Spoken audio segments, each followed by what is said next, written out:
सुभाष सागर अरे सुई कितना मोटाई तो भाला ना होई सुई को भाला ना होई बिना लइकन के हाला ना होई अरे गावे खातिर तो सब लोग गावता लेकिन सभे नागेंद्र निराला ना कोहतर किलो हर माल पोसब तो दूध मिली खाए के पहिला पोसब तो कुछ ना भेटाई मने हमरा के माल जल सब बना देले माल जल सब बना देले लेकिन हमारे गुरुजी कहिले नागेंद्र बाबू ए सुभाष सागर जी अरे हेलो देखिए भैया काहे से मारता हमारे गुरुजी बड़ी सुंदर बात कहिले सुभाष सागर जी आज चिउटी माता हो जाई चिउटी माता हो जाई को भगवान का आशीर्वाद रही तो लेकिन ध्यान दी भगवान का आशीर्वाद रही तबे नु लेकिन ये तरह चिउटी को माता ना होई चिउटी को खाता ना होई वाना थासाई थासम के जवार में तार साता ना होई ध्यान दो बांस फराई तो फट्टा हो जाई का जवाब ले लो बांस फराई तो फट्टा हो जाई गेहूं पिसाई तो आटा हो जाई रुपया तो चौकस को के जान की फेरा जवार में हमार साटा हो जाई कोहतर किलो हर माल पोसब तो दूध मिली खाए के पहिला पोसब तो कुछ न भेटाई कदन हई चौपट के मांग थमा दे तो सट्टा के पैंठा डाणे न जाई सही बात लोग कहला छुदर जा रही नु अपन छुदरई ना छोड़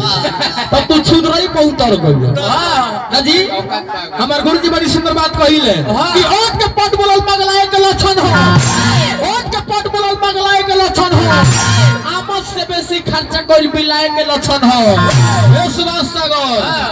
अपना से बरियार से अजुरई चौक पर पिटाए के लक्षण हो बताई ना है किलोमीटर खाई लगता रहता नहीं के 1 किलोमीटर तरीका देख के आई बड़ा जाता दूर से फिर 1 किलोमीटर देख के जाई बाजा 1 किलोमीटर हां भाई हमरा रखा जा तीनों दोस्त संदीप बाबू निगम नितेश शर्मा जी और लड्डू बाबू की ओर से एक और प्रज्ञान बा भगवान से कामना करम शुभकामना खातिर तोरो तो बेस बैठल बड़ा बियाह दे मुखिया जी के पूजा उठाओ खैर कोनो बात नहीं के हमरा के पूर्वक गंवार थेथर माल जाल सब कुछ कह देला ना जी तो कहता रहे कि ज्यादा बनिए नु तो सवेरे तोर के इज्जत के पाह लगा दे यही बताओ मानी के बेस इतना बढ़िया लगता रहे बियाह के माटा का झोपा ऊपर बाटे केस यही बताओ हम तो तू पाह लगा देबो माटा का हम तारे खातिर असलोक करबो तू खाली चालू करो ना लास्ट तो हम कहिए दे कहे के कैसे बबुआ हेमोपैथी के पहले बीमारी को उपटावेला ओकरा बाद ठंडा सुभाष सागर जी बोलल बढ़िया चीज हो लेकिन ज्यादा ना बोले के कि बोलल खराब ना हो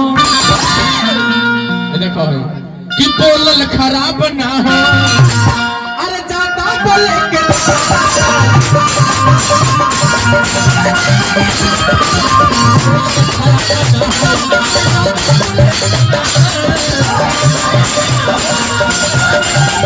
बोलल खराब ना हो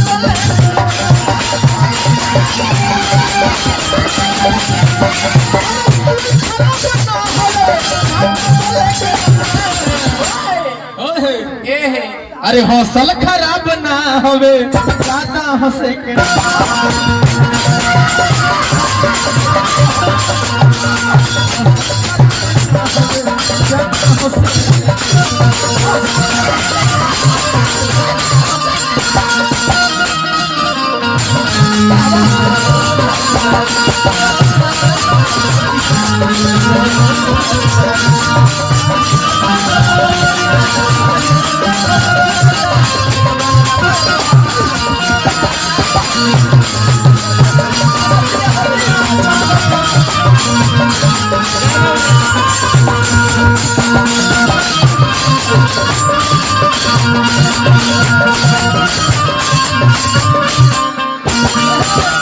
कभी लिखता नहीं देखो भाई जौन भी हम बात बोलम तन प्रमाण से बोले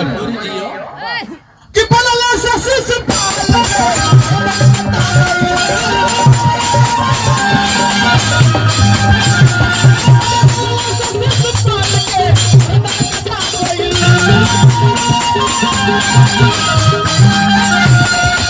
बोलो सदरपति के साड़ी खिंचा गई।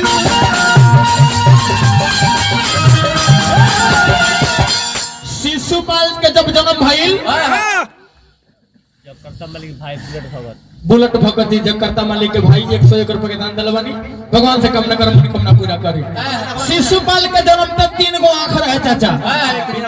आकाशवाणी भइल कि शिशुपाल जकरा गोद में धराई आ जकरा गोद में धइला से ओकर तीसरका आंख टूट के गिर जाई ओकरे हाथे ओकर मृत्यु हो। सब लोग के कोरा में गोदी में शिशुपाल धराए लागल केहू के कोरा में ओकर आंख टूट के ना गिरल लेकिन जब भगवान कन्हैया के कोरा में धराई तीसरका आंख ओकर टूट के गिर गई।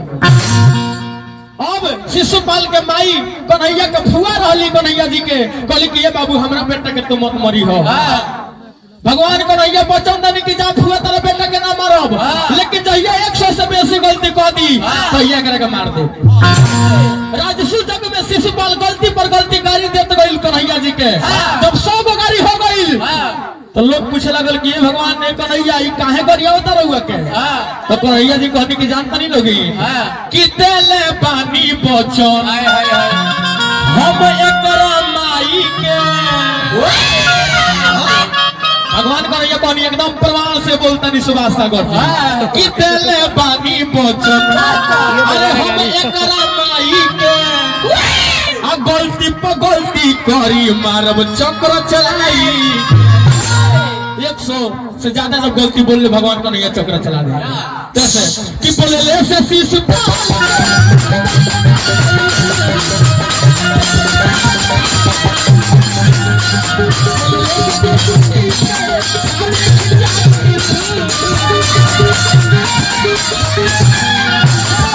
फसल खराब ना हो ज्यादा हंसे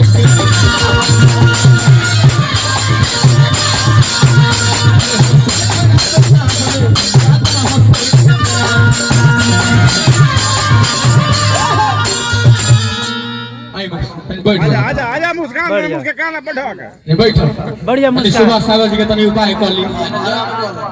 अब रोक दी कोहत तरीके कदम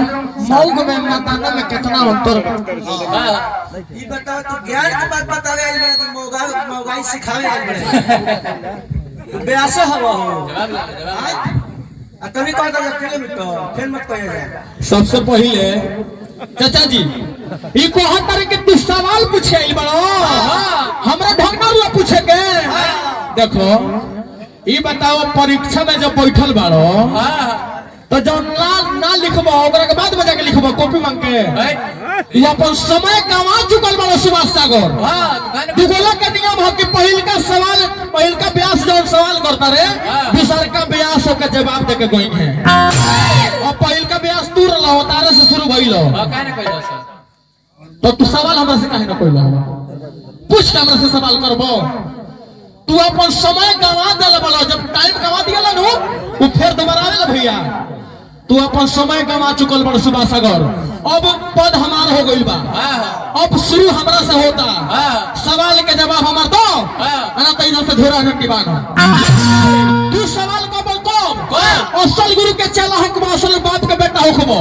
तो पहला सवाल हम कइले बानी हमार सवाल के जवाब दे दो ओकरा बाद लगे जितना औकात होगा हमर सवाल पूछना। सबसे पहले हमरा सवाल के जवाब दे दो ओकरा बाद तू अपन सवाल करो असल बाप असल गुरु के चेला खनिया कहता नहीं कि जैसे बजा के जैसे बता के जाए अना कह दे जितना हमारा कॉपी किताब का सब तरह के गोल लगले कहानी के भचर भचर प्रयास के बोलला जाते एगो अणु बम फेंकन जा खानदान मर जे जाई हमार 3 गो सवाल होता रहा पर सुभाष सागर जी पद हमार हो गइल बाटे तार पद खत्म हो गइल बाटे चुकल बालो। पहले का सवाल हमारा लो कि रामचरित मानस वो से लिखाइल बा वो से समापन भइल बाटे। शुरू में तरह के ना बोलियो वल्ला नाम अर्थ संगा नाम वो से शुरू बा आ लास्ट में पढ़बो त मानवा बा वो पर खत्म हो गइल बा। एकरा के बताओ तू कहता कि वाल्मीकि नाम रहे नु वही से का शुरू भइल आई तरह लगवा किराए देबो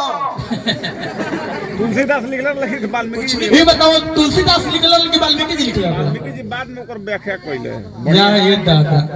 साहब तू खत्म ब्यास वाला कोहतर का तू पहले तो मर्दाना रोल लो नाच के देखनी हो ए मगई ए नचनिया के रोल लो ए मगई तू पागल न हो तो हमी कहता कोहतर के कदू पहले के मर्दाना लोग बड़का बड़का मोछ रखे सीना कान के सब खैनी बना में रोज सुबह सुबह भैंसवान सुबह सुबह अब कोहतर इनके अंदर पानी डाल दे बड़े पानी पानी तो तरह इतना ना बोल दे जीवन भर खाता मिट्टी खोल कर छोड़ दो पानी कितना डाले लेकिन ना घर फट जाए कोहतर के तू पहले के मर्दाना देम तनी अंगछिया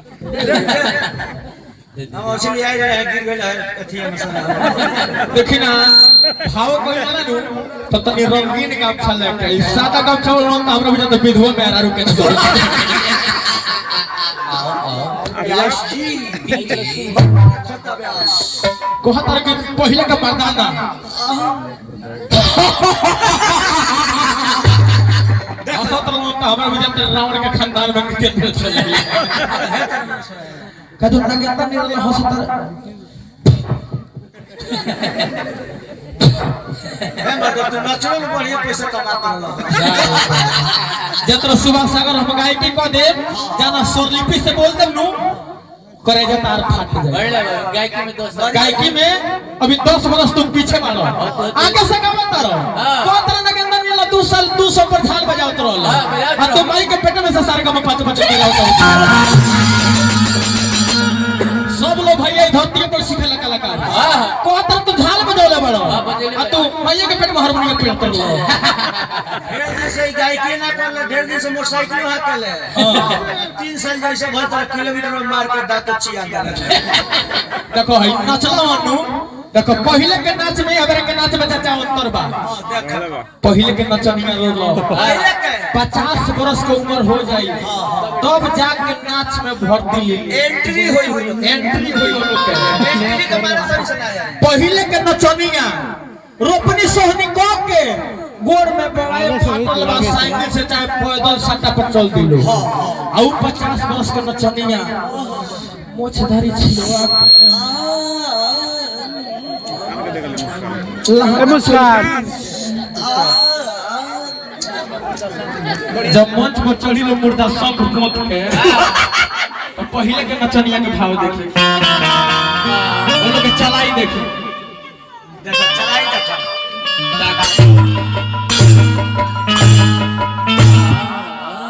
आते आते वो नचनिया सब लोग के प्रणाम करिए हां क्या करे ना लालो भाई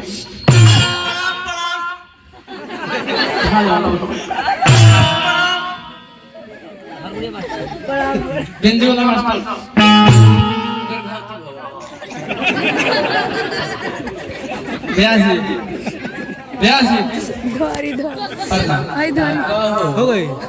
आउ नचनिया जब मंच पर चढ़ियो सब चाचा बुढ़ाऊ चल चल बुढ़ाऊ दे सब सारा उठा देखे कोई बंद कर दिया उल्टा पता पता ना दे रे पचोल ठीक बा आउ नचनिया आते आते पहले हई बेंदी बजा तो लो पहले हारमोनियम ढोलक बाजी हारमोनियम पर लात हिला के सुर मिला ली आउ नचनिया पहले सुमिरन करियो शर्माई सरस्वती के सुधार सरस्वती जी के नाम धरे के लोर ना आई कहियो सरस्वती आज सरस्वती ने सुर दिया अरे गुरु ने दिया अरे माता पिता ने अरे जन्म दिया अरे कर्म लिखे आउ नचनिया समय ना देखिए सब कितना टाइम भइल बा जौने समय रही तौने मन करी तौने गावे लागिलो आउ नचनिया गइयो से जनता निका किया बना राजा जी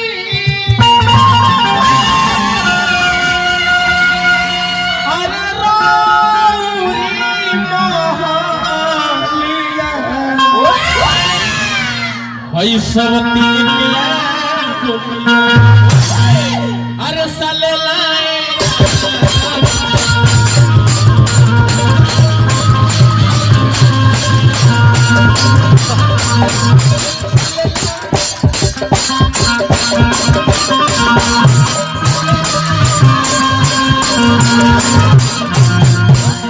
यही गीत पर केहू 10 गो रुपया दे दी सुभाष सागर खनिया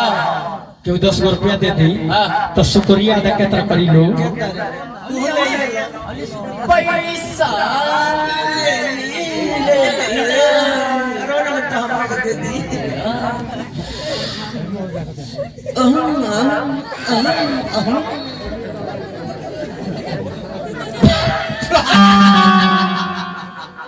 मैंने हौसत ना घर पर बाबू भैया का चिमनी में आग लगा रही है हौसत मर दे वो शुक्रिया अदा केतना करियो सन जिन साहब की तरफ से ये 10 रुपये का नोट आया है मैं उन साहब को अपने ताहे दिल से अपने नाजुक दिल से शुक्रिया अदा करो तनी रे दादा उनका नाम पर 3 लाख मार के उनके साथ खतन कर दिया जब चौकी रही कोई की सरवा हमर चौकी मत तू रे सुभाष सागर तू क्वालिटी दिखाओ ना तू सागर में हो तेरा सागर में आज गोता लगा के तो सुरती बनाओ का सिखावता है हो गए सो रे ओके यो कर दी